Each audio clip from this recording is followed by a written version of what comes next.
Hello बच्चों, तो कैसे हैं आप लोग। आई होप आप सब अच्छे होंगे और मैं आकाश आप सभी का स्वागत करता हूं आपके अपने YouTube channel AKS star classes में। तो बच्चों, आज हम इस क्लास में क्या पढ़ने वाले हैं आप लोग थंबनेल में देख ही चुके होंगे। आइए शुरू करते हैं हम लोग अपना पहला टॉपिक, प्रतिरोधों पर ताप का प्रभाव। यानी बच्चों, क्या टेम्परेचर जो होता है, ताप होता है, वह प्रतिरोध पर किस प्रकार से अपना प्रभाव डालता है। आइए समझते हैं हम लोग इस कॉन्सेप्ट को, बहुत अच्छे से क्लियर करेंगे बच्चों। पूरा कॉन्सेप्ट आप बहुत ही ध्यान से समझेंगे क्योंकि आपका बहुविकल्पी प्रश्न या लघुत्तरी प्रश्न यहाँ से बहुत ही चांस होता है, बहुत ही ज्यादा चांस होता है पूछने का। इस वजह से इस पूरे कॉन्सेप्ट को बहुत अच्छे से हम लोग क्लियर करेंगे। आइए बच्चों, पहला हम देखते हैं प्रतिरोध की ताप पर क्या निर्भरता है प्रतिरोध। तो पहला पॉइंट क्या है बच्चों, धातुओं के लिए। किसके लिए है बच्चों, धातुओं के लिए। क्या कह रहा है, किसी धात्विक तार का ताप बढ़ाने पर, क्या करने पर बच्चों, ताप बढ़ाने पर। यानी अगर हमारे पास कोई वायर है, मान लीजिए इस तरह से वायर है, और अगर हम इस वायर का यहाँ नोटिस करेंगे बच्चों, मान लीजिए कोई वायर है इस तरह से, और हम क्या करें, इसको इसके टेम्परेचर को इंक्रीज करें। इसको क्या करें बच्चों, किसी तरह से मान लीजिए इस तरह से इसको हम टेम्परेचर दें, हीट करें इसको, या ऐसे समझ लीजिए जब इसमें बहुत ज्यादा करंट का फ्लो होगा, यानी कंटिन्यू तार में धारा का प्रवाह हम करते रहे, तो वायर क्या होगा, धीरे धीरे गर्म होगा। क्या होगा बच्चों, गर्म होगा। यानी किसी धात्विक तार का ताप बढ़ाने पर तार का वैद्युत प्रतिरोध क्या होता है बच्चों, घट जाता है। क्या होता है, घट जाता है, सॉरी बढ़ जाता है। क्या होता है बच्चों, बढ़ जाता है। समझेंगे इस पॉइंट को। यानी हमारे पास अगर कोई धात्विक तार है और उसका हम ताप क्या कर रहे हैं बच्चों, बढ़ा रहे हैं, तो इस वैद्युत प्रतिरोध जो होगा उस तार का जो वैद्युत प्रतिरोध होगा वह क्या हो जाएगा बच्चों, बढ़ जाएगा। मतलब क्या सर जी, मतलब यह है जब यह तार में धारा बह रही थी, जो प्रतिरोध मान लीजिए था, कल्पना करें 5 ओम प्रतिरोध इस वायर का है, जो क्या कर रहा है, धारा के मार्ग में बाधा डाल रहा है, और हम इसमें कंटिन्यू धारा को बढ़ाएं, कंटिन्यू धारा को बढ़ाएं, और इस तार का जो है टेम्परेचर हीट होने लगे, तार गर्म होने लगे, तो प्रतिरोध क्या हो जाएगा बच्चों, बढ़ जाएगा। यानी धारा के मार्ग में और अधिक बाधाएं आने लगेंगी। यानी पहला कंडीशन हमने क्या देखा कि ताप धातुओं पर किस प्रकार प्रभाव डालता है, तो ताप के बढ़ाने पर धातुओं के लिए बच्चों जो प्रतिरोध होता है वह बढ़ जाता है, यानी धारा के मार्ग में ज्यादा बाधाएं आती हैं। यानी आप कह सकते हैं क्या, चालकता घटता है। चालकता क्या होता है बच्चों, घटता है। यानी करंट के फ्लो होने के जो टाइम्स होते हैं, यानी चालकता जितनी तेजी से वह फ्लो होती है उसमें कमी आती है। क्लियर है बच्चों, पहला पॉइंट क्लियर है। आइए इससे रिलेटेड हम लोग एक फार्मूला देखते हैं, क्योंकि यह आपका फार्मूला बहुत ही इंपॉर्टेंट होगा बच्चों, और इससे रिलेटेड हम लोग प्रश्न भी देखेंगे, क्योंकि यह आपका मोस्ट इंपॉर्टेंट सूत्र यहां से बनेगा। कैसे चेंज होता है टेम्परेचर पे प्रतिरोध, आइए इस पॉइंट को समझते हैं। मान लेते हैं बच्चों, किसी तरह से थोड़ा सा समझेंगे इस पॉइंट को। मान लेना हमारे पास कुछ मान लीजिए 5 डिग्री सेल्सियस है कोई टेम्परेचर किसी वायर का, किसी धातु का, जिसमें उस तार का जो प्रतिरोध है वह कितना है, R1। नोटिस करेंगे बच्चों, कोई तार है, उस तार का T1 डिग्री सेल्सियस पे, T1 का मतलब पहला टेम्परेचर मान लो 5 डिग्री सेल्सियस है, इतने पर प्रतिरोध कितना है, R1 है। R1 मतलब मान ले रहे हैं 2 ओम है। समझेंगे पॉइंट को। और T2 डिग्री सेल्सियस पे, यानी अगर ताप को हम बढ़ा दें, यानी धारा बहती गई और तार क्या होने लगा, गर्म होने लगा, और वह हो गया मान लीजिए कितना, 10 डिग्री सेल्सियस टेम्परेचर तार का, और इसका प्रतिरोध अब क्या हो जाएगा, बढ़ जाएगा। मान लेना कितना हो गया, 4 ओम, और इसको हमने क्या माना है, R2 माना है। ध्यान से नोटिस करेंगे बच्चों इस कॉन्सेप्ट को। T1 डिग्री सेल्सियस पर तार का प्रतिरोध कितना था, R1 था। T2 डिग्री सेल्सियस पर तार का प्रतिरोध कितना हो गया, R2। तो इस R2 का मान हम फाइंड कैसे करेंगे, ज्ञात कैसे करेंगे, तो यह होगा बच्चों आपका R2 is equal to R1 वर्ग प्लस अल्फा टी। क्या होगा बच्चों, अल्फा इंटू डेल्टा टी। ध्यान से नोटिस देंगे फिर से इस फार्मूले को, मोस्ट इंपॉर्टेंट फार्मूला है बच्चों, ध्यान से समझेंगे। यहाँ से प्रश्न बनता है, बच्चे चौनिया आ जाते हैं। क्या होते हैं, चौनिया आ जाते हैं, मतलब कंफ्यूज हो जाते हैं कैसे सॉल्व करें। तो इस फार्मूले को आप बहुत ध्यान से समझ लेंगे। अब इससे रिलेटेड हम लोग प्रश्न भी नेक्स्ट स्लाइड में देखने वाले हैं। क्या कह रहा है बच्चों, जब हमारा T1 डिग्री सेल्सियस पे प्रतिरोध R1 था और T2 डिग्री सेल्सियस पे कितना हो गया, R2, तो इस R2 का मान फाइंड कैसे करेंगे, तो R2 is equal to R1 1 plus alpha into delta T। अब डेल्टा टी का मतलब क्या बच्चों, T2 माइनस T1, यानी टेम्परेचर में कितना परिवर्तन हुआ। यहाँ अल्फा क्या है, तो अल्फा प्रतिरोध ताप गुणांक है। इसको क्या कहते हैं बच्चों, प्रतिरोध ताप गुणांक। यह वैल्यू आपको प्रश्न में देगा या किसी धातु के लिए फिक्स होता है। कोई भी मेटल ले लीजिए, उसके लिए प्रतिरोध ताप गुणांक नियत होता है, प्रश्न में आपको देगा, या तो यही वैल्यू पूछ लेगा, बाकी वैल्यू को देगा। और इसका मात्रक क्या होता है बच्चों, तो प्रतिरोध ताप गुणांक का जो मात्रक होता है वह होता है प्रति डिग्री सेल्सियस। क्लियर है बच्चों, क्या होता है प्रति डिग्री सेल्सियस। आई होप पहला पॉइंट समझ में आया होगा। यानी धातुओं पर ताप किस प्रकार प्रभाव डालता है, धातुओं के लिए अगर हम ताप इंक्रीज करें तो प्रतिरोध क्या होगा, बढ़ जाएगा। प्रतिरोध क्या हो जाएगा बच्चों, बढ़ जाएगा। इसका मतलब क्या, चालकता घट जाएगी। और इसके लिए हम अगर मान लीजिए प्रतिरोध बढ़ गया तो कितना बढ़ा, उसको फाइंड कैसे करेंगे, तो इस फार्मूले से हम फाइंड कर सकते हैं। क्लियर है बच्चों। दूसरा पॉइंट देखते हैं, मिश्र धातुओं की प्रतिरोधकता। यानी जो मिश्र धातु होंगे उनके लिए ताप किस प्रकार से प्रभाव डालेगा। तो यहाँ आप देख सकते हैं क्या, ताप की बढ़ने पर क्या होती है, बढ़ती है। क्या बढ़ती है, समझेंगे, प्रतिरोधकता बढ़ती है। क्या होती है बच्चों, प्रतिरोधकता बढ़ती है। ध्यान से समझेंगे, ताप के बढ़ने पर प्रतिरोधकता क्या होती है, बढ़ती है। यानी मिश्र धातुओं के लिए भी ताप के बढ़ने पर प्रतिरोधकता जो होगी, यानी प्रतिरोध जो होगा वह बढ़ेगा, परंतु चालकों की अपेक्षा कम होता है। यानी जितना तेजी से धातु जो है, चालक जो है, उसमें प्रतिरोध का मान बढ़ेगा ताप बढ़ने के साथ साथ, उसके अपेक्षा इसमें कम है। कम ही नहीं, बहुत कम होता है। मतलब इसके अपेक्षा इसमें जो प्रतिरोध जो बढ़ता है ताप के बढ़ने पर वह बहुत कम होता है। कौन होते हैं मिश्र धातु, जैसे हो गए मैग्नीन हो गया, मैग्नीन का तार हो गया, कास्ट टंटन का तार हो गया, नाइक्रोम का तार हो गया, यह सभी आपके मिश्र धातु होते हैं। इन पे अगर हम टेम्परेचर को इंक्रीज करें तो प्रतिरोध तो बढ़ेगा, मतलब चालकता तो कम होगी, लेकिन धातुओं की अपेक्षा कम होगी। तीसरा पॉइंट क्या बच्चों, तीसरा पॉइंट है हमारा अर्धचालकों की प्रतिरोधकता। यानी जो अर्धचालक होंगे इसकी प्रतिरोधकता किस प्रकार से डिपेंड करती है ताप पे, तो आप देख सकते हैं ताप के बढ़ने पर प्रतिरोधकता क्या होती है, घटती है। ताप के बढ़ने पर प्रतिरोधकता क्या होती है बच्चों, घटती है। यानी अर्धचालकों के लिए अगर हम ताप को बढ़ाएं तो उसकी प्रतिरोधकता क्या होगी, घटेगी। क्लियर है बच्चों, तीनों पॉइंट समझ में आए। यानी किस प्रकार से ताप इन धातुओं पर, धातु हुए, मिश्र धातु हुए, अर्धचालक हुए, इन सभी पे ताप के क्या प्रभाव पड़ते हैं। तो आप लोग देख लिए, धातुओं के लिए ताप को हम बढ़ाएं तो प्रतिरोधकता क्या होगी, बढ़ेगी। मिश्र धातु के लिए भी ताप को बढ़ाएं तो प्रतिरोधकता क्या होगी, बढ़ेगी, लेकिन धातुओं की अपेक्षा कम। अर्धचालक के लिए अगर हम ताप बढ़ाएं तो क्या होगी बच्चों, प्रतिरोधकता ताप के बढ़ने पर क्या होगी, घटेगी। लेकिन अर्धचालक अगर हम ताप को बढ़ा रहे हैं तो प्रतिरोधकता बढ़ेगी, प्रतिरोधकता क्या होगी, घटेगी। जब प्रतिरोधकता घटेगी तो इसका मतलब यह है क्या, चालकता इसकी क्या होगी बच्चों, बढ़ेगी। चालकता क्या होगी, बढ़ेगी, क्योंकि प्रतिरोध में कमी आएगा, बाधाओं में कमी आएगी तो धारा और तेजी से बहेगा। यानी इसकी चालकता क्या होगा बच्चों, बढ़ेगा। इसकी चालकता क्या होगा, बढ़ेगा। क्लियर है बच्चों। तो तीन प्रभाव हमने ताप का देख लिया। पहला प्रभाव आपका मोस्ट इंपॉर्टेंट है बच्चों, क्योंकि इससे रिलेटेड प्रश्न आपके पेपर में पूछे गए और पूछे जाएंगे। तो चलते हैं नेक्स्ट स्लाइड में, इससे रिलेटेड हम लोग कुछ प्रश्न देखते हैं। तो आइए बच्चों चलते हैं नेक्स्ट स्लाइड पे। तो बच्चों आ चुके अपने नेक्स्ट स्लाइड पर, और इस स्लाइड में हम लोग देखने वाले हैं कुछ प्रश्न। बच्चों बहुत ध्यान से प्रश्न को समझेंगे। हमने देखा क्या, जब किसी धातु के लिए हम ताप को बढ़ाते हैं तो उसका प्रतिरोध क्या होता है बच्चों, बढ़ जाता है। और वह कितना हो जाता है, मान लीजिए R2 हो गया, तो इसको फाइंड कैसे करेंगे, R2 = R1 1 + alpha delta T। Clear है बच्चों। यहाँ हमने यह सूत्र पढ़ा। आइए इससे रिलेटेड हमने कुछ प्रश्न लिया है, देखते हैं इस प्रश्न को। बहुत ध्यान से समझेंगे बच्चों, बहुत ही इंपॉर्टेंट प्रश्न है, ध्यान देंगे थोड़ा सा। कह रहा है कमरे के ताप यानी 70 डिग्री सेल्सियस पर किसी तार का प्रतिरोध कितना है बच्चों, 100 है।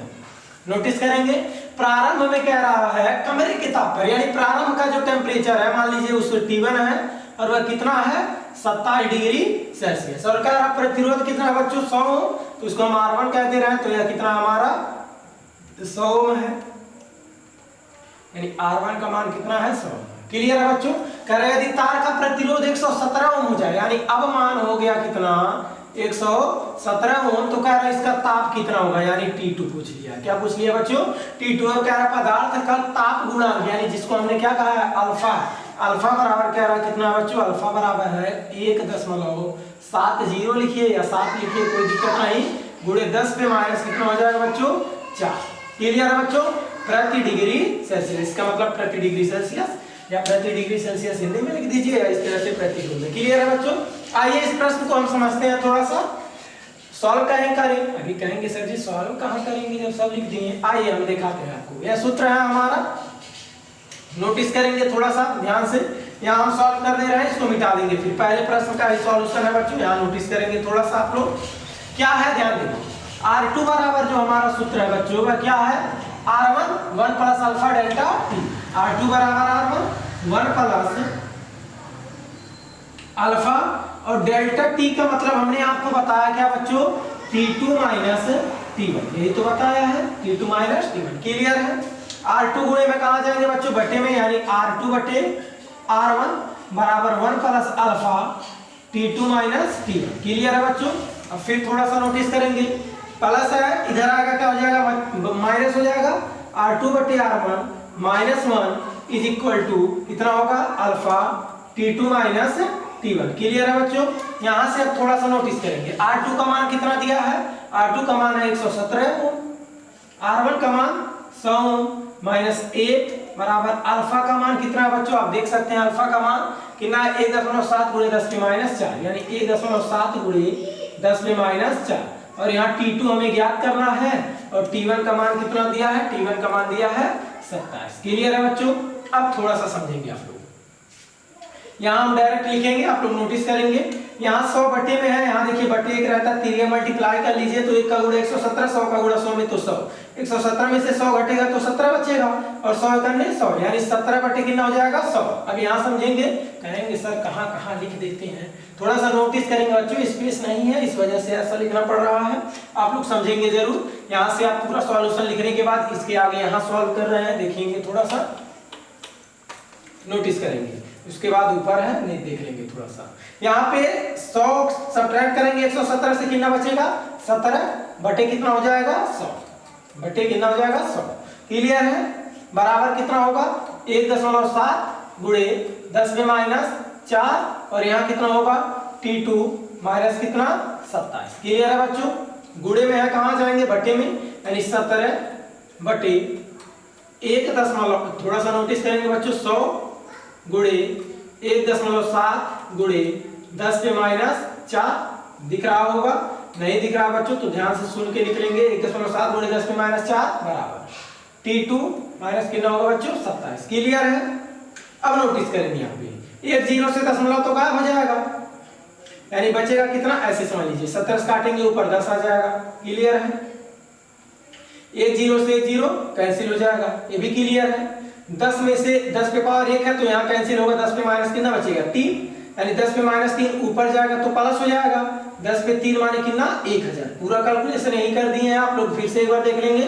17 से कैंसिल किए ऊपर कितना बचा बच्चों 10, अरे 17 में 1.7 से भाग दोगे तो कितना ऊपर बचेगा 10 ही, तो कैसे 10 से ऊपर नीचे गुणा कर दो, ऊपर हो जाएगा 170 और 10 से नीचे करोगे 17, 17 से काट दो कितना आ जाएगा 10 और 10 से 0 कैंसिल कर दिए, बचा कितना 10 गुणे 10 में माइनस 4, तो 10 गुणे 10 में माइनस 4 का मतलब क्या, जहां 10 में 1 है 1 कैंसिल होगा, 10 में माइनस 3 और माइनस 3 ऊपर जाएगा प्लस 3 हो जाएगा, 10 में प्लस 3 का मतलब क्या 1000 बराबर T2 माइनस 27। क्लियर है बच्चों? अब थोड़ा सा नोटिस करेंगे, हमें T2 ज्ञात करना है तो माइनस से इधर आएगा क्या हो जाएगा प्लस, यानी T2 बराबर कितना हो जाएगा, माइनस से प्लस होगा, यानी 1027 डिग्री सेल्सियस, 1027 डिग्री सेल्सियस। क्या यह बात समझ में आया बच्चों? यहाँ से पूरा पॉइंट से नोटिस करेंगे तब इसको लिखेंगे, यानी T1 27 डिग्री सेल्सियस पे प्रतिरोध कितना ओम था 100 ओम, तो 117 ओम कितने टेम्परेचर पे होगा, तो हो जाएगा 1027 डिग्री सेल्सियस पे जो तार का प्रतिरोध हो जाएगा वह कितना हो जाएगा बच्चों 117 ओम। आई होप यह पूरा प्रश्न समझ में आया होगा, 100% समझे होंगे। अगर समझ में आया तो बच्चों वीडियो को जरूर लाइक कर लेंगे और चैनल को सब्सक्राइब करके बाकी दोस्तों में भी शेयर करेंगे। आइए देखते हैं हम लोग दूसरा प्रश्न। पहला प्रश्न मिटा दे रहे हैं, ऊपर ही हम सॉल्व कर देंगे दूसरे प्रश्न को, बहुत ध्यान से दूसरे प्रश्न को समझेंगे। अगर नहीं लिखे हैं तो एक बार जरूर वीडियो को पॉज करके बैक करके जरूर नोटिस कर लेंगे इस प्रश्न को, क्योंकि आपका यह प्रश्न इंपॉर्टेंट प्रश्न है बच्चों। आइए देखते हैं हम लोग दूसरा प्रश्न। कहेंगे सर पहला प्रश्न दूसरे में हल कर दिए, अरे समझ लेना चाहिए, इतना तो स्पेस ना है, थोड़ा सा मैनेज कीजिए, जल्द ही सब कुछ सही हो जाएगा। आइए दूसरा प्रश्न समझते हैं। दूसरा प्रश्न क्या कर रहा है, चांदी के एक तार का 27.5 डिग्री सेल्सियस पर प्रतिरोध कितना है बच्चों, 2.1 ओम है। डाटा यहाँ हम लिख दे रहे हैं, ऊपर सॉल्व कर देंगे, ध्यान से समझेंगे। यहाँ देखेंगे ध्यान से, पहले टेम्परेचर कितना दिया है, पहले टेम्परेचर सर जी दिया है 27.5 डिग्री सेल्सियस, ठीक है। प्रतिरोध कितना दिया है सर जी, पहले प्रतिरोध दिया है 2.1 ओम, ठीक है। फिर कितना टेम्परेचर हो गया, 100 डिग्री सेल्सियस। हाँ सर जी ठीक है, ये भी बहुत बढ़िया, वेरी गुड, शाबाश। कह रहा है प्रतिरोध कितना हो गया, अच्छा R2 भी दे दिया 2.7 ओम सर जी, ठीक है। पूछा क्या है, पूछा है चांदी का प्रतिरोध ताप गुणांक यानी अल्फा पूछा है। इसका मात्रा क्या होगा, मात्रा नहीं आता, भूल गए, अरे प्रति डिग्री सेल्सियस ऐसे लिखो या हिंदी में लिख दो प्रति डिग्री सेल्सियस, ठीक है बच्चों, दोनों मात्रा होता है। आइए अब अल्फा ज्ञात करना है, प्रश्न को हम बहुत अच्छे से समझ लिए। अब ज्ञात करते हैं, हमारा सूत्र क्या बच्चों, यही सूत्र है, R2 = R1 1 plus alpha delta, clear है। R1 गुणे में कहाँ जाएंगे, बटे में, यानी R2 बटे R1 1 plus alpha delta T, clear है। डेल्टा टी का मान भी रख दे रहे हैं, क्या बताया बच्चों, T2 माइनस T1, प्लस से इधर आएगा माइनस हो जाएगा, R2 बटे R1 माइनस 1 = अल्फा T2, दोनों का मान शायद दिया है, हाँ दोनों का, नहीं हाँ दोनों दिया है। T2 का मान कितना दिया बच्चों, 100 माइनस T1 का मान 27.5, क्लियर है। यहाँ सर जी वैल्यू नहीं रखी, चलिए अब रख दे रहे हैं, कोई दिक्कत नहीं। R2 का मान कितना दिया है, 2.7, R1 का मान 2.1 माइनस 1 बराबर अल्फा। 100 में से सब्ट्रैक्ट करेंगे कितना बचेगा, सर जी हमको घटाने नहीं आता, आइए हम सिखा देते हैं। 27.5, यहाँ 0 बढ़ा सकते हैं, हासिल दे दीजिए, 10 में से 5 गया 5, 9 में से 7 गया 2, 9 में से 2 गया 7, सही है, 100% सही है, यानी इंटू हो जाएगा कितना, 72.5, क्लियर है। अब थोड़ा सा नोटिस करेंगे, दशमलव से दशमलव कैंसिल, 27 बटे कितना बचेगा, 21, ध्यान दें, दशमलव से दशमलव कैंसिल, 3 9 27, 3 7 21, क्लियर है, 3 9 27, 3 7 21, यानी कितना बचा, बचा 9/7, कहेंगे सर जी दिख ही नहीं रहा है, 9/7 माइनस 1 बराबर अल्फा गुणे 27.5, गुणा करेंगे 7 हो जाएगा, 9 में से 7 गया 2, यानी 2/7 बराबर अल्फा गुणे 27.5, गुणे में कहाँ जाएंगे बच्चों, बटे में आ जाएंगे, यानी अल्फा बराबर हमको मिल जाएगा 2/7 गुणे 27.5, क्लियर है, कोई डाउट किसी को नहीं होना चाहिए। अब थोड़ा सा समझेंगे, अल्फा = 2 मल्टीप्लाई करो, 7 × 5 = 35 के 5 हासिल 3, 7 × 7 = 49, 7 × 7 = 49, 49 3 52 2 हासिल 5, 7 × 14, 7 × 14 14 5 19, गुणा आप लोग देख लेंगे कितने अंक पे दशमलव है, 1 अंक पे, यानी अल्फा बराबर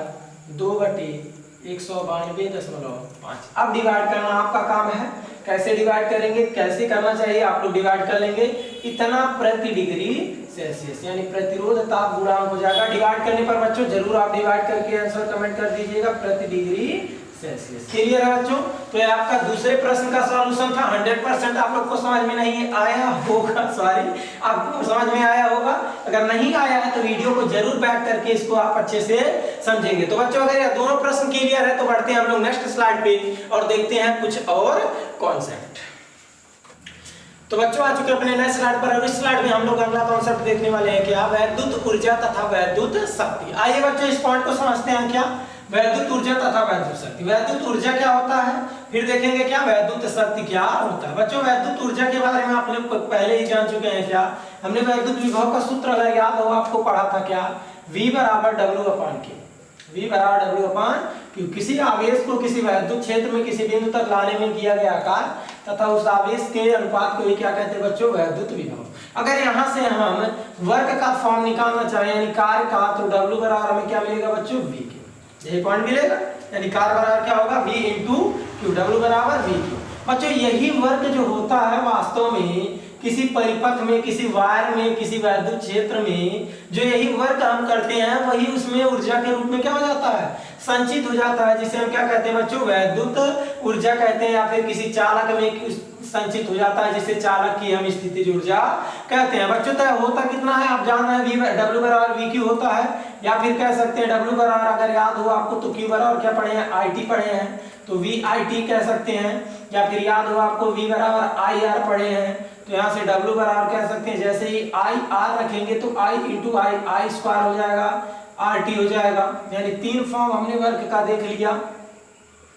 थोड़ा सा समझेंगे बच्चों, अगर I बराबर यहाँ पे हम V बटे R लिखें तो V स्क्वायर बटे R स्क्वायर होगा, नोटिस करेंगे V स्क्वायर बटे R स्क्वायर और गुणे क्या है RT, तो एक R से R कैंसिल, यानी V स्क्वायर T बटे क्या हो जाएगा बच्चों, R हो जाएगा, यानी W बराबर हो जाएगा V स्क्वायर T बटे R। क्लियर है बच्चों। यानी चौथा फॉर्म हमने देख लिया क्या, वैद्युत ऊर्जा का 4 रूप होंगे बच्चों, W बराबर V Q, दूसरा क्या होगा W बराबर VIT, तीसरा क्या होगा W बराबर I स्क्वायर RT, W बराबर V square by R into T। Clear है बच्चों।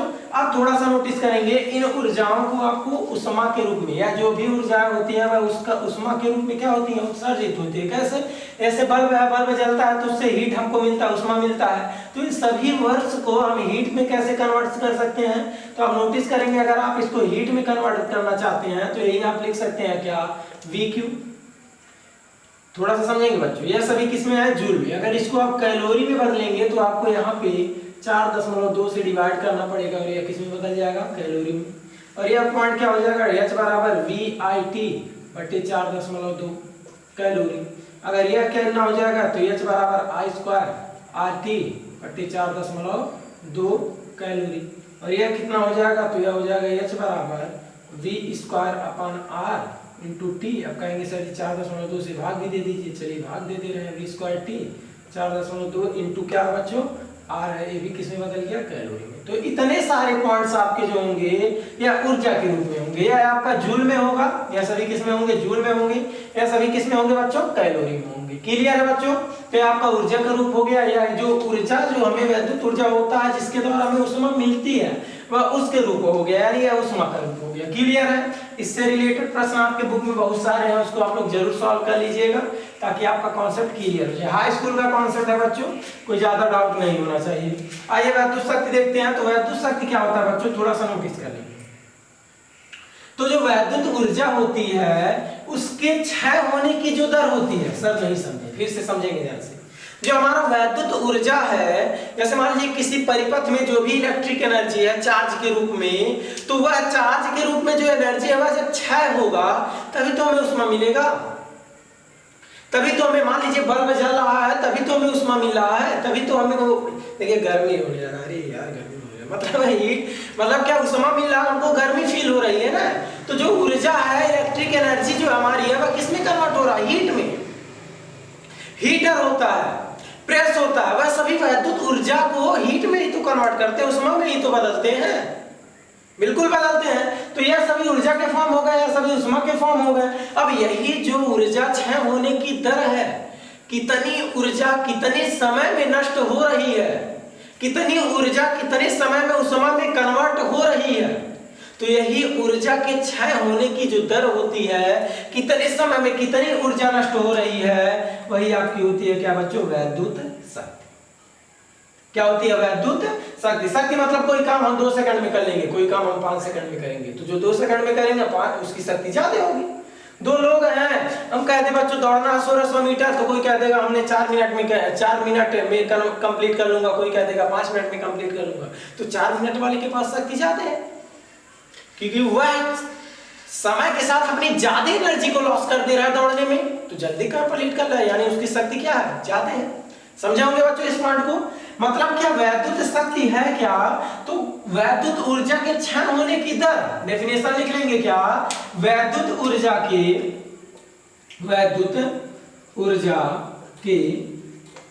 क्षय होने की दर को वैद्युत शक्ति कहते हैं। क्या कहते हैं बच्चों, वैद्युत शक्ति कहते हैं। इसको किससे दर्शाते हैं, P से, पावर फॉर शक्ति, P for power, power for शक्ति। P फॉर क्या, पावर, पावर मीन्स क्या, शक्ति। तो तो P बराबर होता कितना है सर जी? तो P बराबर आपका होता है W अपॉन, कितना होता है बच्चों? W upon T। क्लियर है? मात्रक क्या होगा उसका? तो मात्रक हो जाएगा जूल प्रति सेकंड। कहेंगे सर जी और भी सूत्र हम पढ़े हैं। अरे बहुत सूत्र है जी, यहाँ देखो तो खाली W का मान इतना सब रख सकते हो, बिल्कुल रखो, सूत्र बनाओ, सीखो कैसे बनता है सूत्र। इन सारे वैल्यू को यहाँ रखो, P का और भी सूत्र बनेंगे। मात्रा क्या हो जाएगा? जूल प्रति सेकंड। क्लियर है बच्चों? या एक मात्रक इसका होता है वाट। मेरे तो वाट लग गए, नहीं मेरे तो यल लग गए कहते नहीं वाट लग गया यार, सारा कुछ लॉस हो गया, सब कुछ क्या हो गया? नष्ट हो गया। तो यहाँ किसका लॉस हो रहा है? विद्युत ऊर्जा का ही तो लॉस हो रहा है। तो इसका एक मात्रक और क्या होता है बच्चों? वाट होता है। शक्ति का एक मात्रक क्या होता है? वाट होता है। क्लियर है बच्चों? एक अन्य व्यवहारिक मात्रक है बच्चों, जो आपके बिजली, जो घरों में आपका बिजली बिल जो आता है वह निकालते हैं किलोवाट घंटा में। किसमें निकालते हैं बच्चों? किलोवाट घंटा में। यह अभी आपका विद्युत ऊर्जा का एक बहुत बड़ा मात्रक है। इसका मात्रक है बच्चों, सॉरी, विद्युत शक्ति का बहुत बड़ा मात्रक है। इसकी सहायता से हम लोग घरों में जो बिजली आती है उसके बिल को मेजर करते हैं। तो 1 किलोवाट घंटा, सुनेंगे ध्यान से, 1 किलोवाट घंटा बराबर होता है 3.6 गुणे 10 की पावर 6 जूल। क्लियर है बच्चों? 3.6 गुणे 10 के पावर कितना जूल? 6 जूल। यानी 1 किलोवाट घंटा बराबर होते हैं आपके 3.6 गुणे 10 के पावर 6 जूल। क्लियर है बच्चों? इस पॉइंट को भी आप याद रखेंगे। आई होप यह दोनों पॉइंट समझ में आए होंगे, विद्युत ऊर्जा तथा विद्युत शक्ति। इससे रिलेटेड प्रश्न आपके बुक में बहुत सारे हैं, जरूर उनको सॉल्व कीजिएगा आप लोग। अब हम मिलते हैं अगले नए वीडियो, अगले नेक्स्ट वीडियो में, जिसमें हम लोग देखेंगे क्या? कॉम्बिनेशन ऑफ रजिस्टर यानी प्रतिरोधों के संयोग। बहुत अच्छे से क्लियर करेंगे। अगर इतना कॉन्सेप्ट आपका क्लियर हुआ है तो वीडियो को जरूर लाइक कीजिएगा और अपने दोस्तों में शेयर कीजिएगा, ताकि हमारा चैनल और ग्रो हो सके और हम आपको और अच्छा कंटेंट दे सके। वीडियो को जरूर लाइक कीजिएगा, क्योंकि वीडियो बनाने में बहुत ही मेहनत लगती है। धन्यवाद, मिलते हैं नेक्स्ट वीडियो में, तब तक के लिए धन्यवाद, ऑल द बेस्ट।